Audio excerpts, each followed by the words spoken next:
Sonke Gender Justice, together with faith organizations that include the South African Council of Churches, have launched a 100-day campaign of men of faith against gender-based violence. Sonke, the Justice and Peace Commission, along with various faith organizations supported by UN Women South Africa Multi-Country Office and the entire United Nations family in South Africa, is calling on men of faith to examine their role as fathers, brothers, uncles, husbands and partners this Father's Day. For more on the 100-day campaign, we're joined via Skype by Reverend Bafana Khumalo from Sonke Gender Justice. Reverend apologies, Reverend Khumalo, thank you so much for joining us this morning. Tell us more about the 100-day campaign against gender-based violence. Good morning, Desiree, and to your viewers. This is a very important campaign. We have been reflecting with faith leaders over the past week on the sordid events that have been happening in our country, the brutal murder of women, which is continuing unabatedly, and the assaults on children. We felt it's important for us to take a moment and reflect and discern what is it that God is calling on us to do at this time particularly.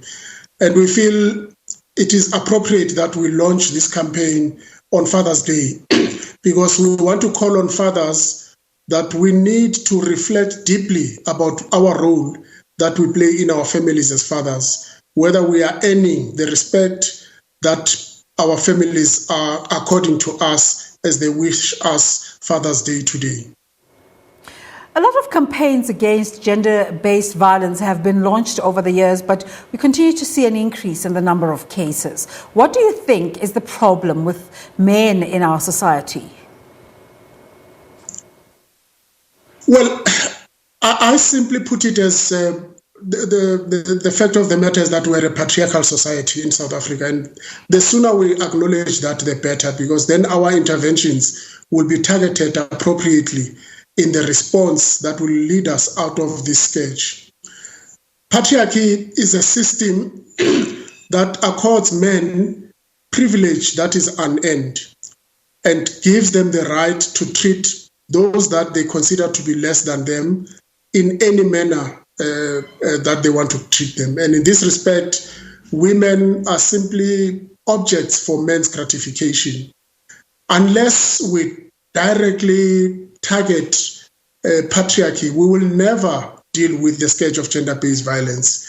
Sadly, patriarchy is also prevalent in most of our faith practices.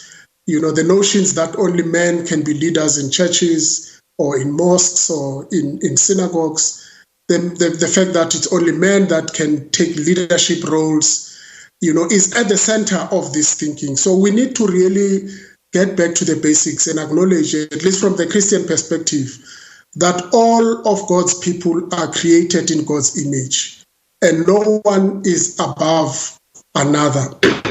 All of us have to treat one another with dignity, with respect, and justly.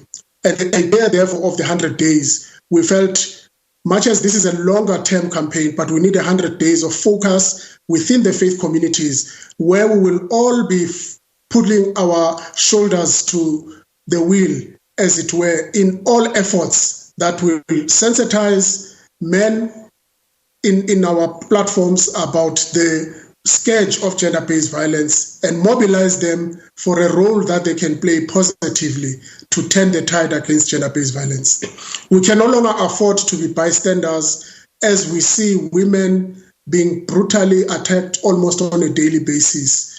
We need to raise our voice and not look the other way. And there are several ideas that we have planned with the Council of Churches, and we'll be reaching out to other religious leaders so that we broaden this space of voices that are going to be speaking out strongly against gender-based violence in the country. That includes popularizing the National Strategic Plan, which the President signed in March, and which is now the policy of our country on gender-based violence. And our major focus is on prevention, because we think we have talked enough in South Africa, we have developed policies, we now need to get down and knuckle and get our hands dirty in ensuring that we put up all the plans that can prevent the escalation of gender-based violence that we see in our society. In your interactions with different sectors of society, what are the root causes of violence against women and children? As I've indicated, Desiree, it's mainly patriarchy. You know, this notion of thinking that as men we are always right, we always have to have our way. And so when things don't go our way, you know, people flip and they attack those that they think are lesser than them. I describe this as what I call toxic masculinities. You know, this notion that the only way that I can be recognized as a man is when I become a bully in a china shop. When I speak, everybody must listen to me. And the truth of the matter is that this is not just directed at women, this level of anger and power abuse. We see also how men are behaving towards other men. You know, people get into a fight about a parking spot in a mall and somebody takes out a gun and shoots somebody for a parking spot.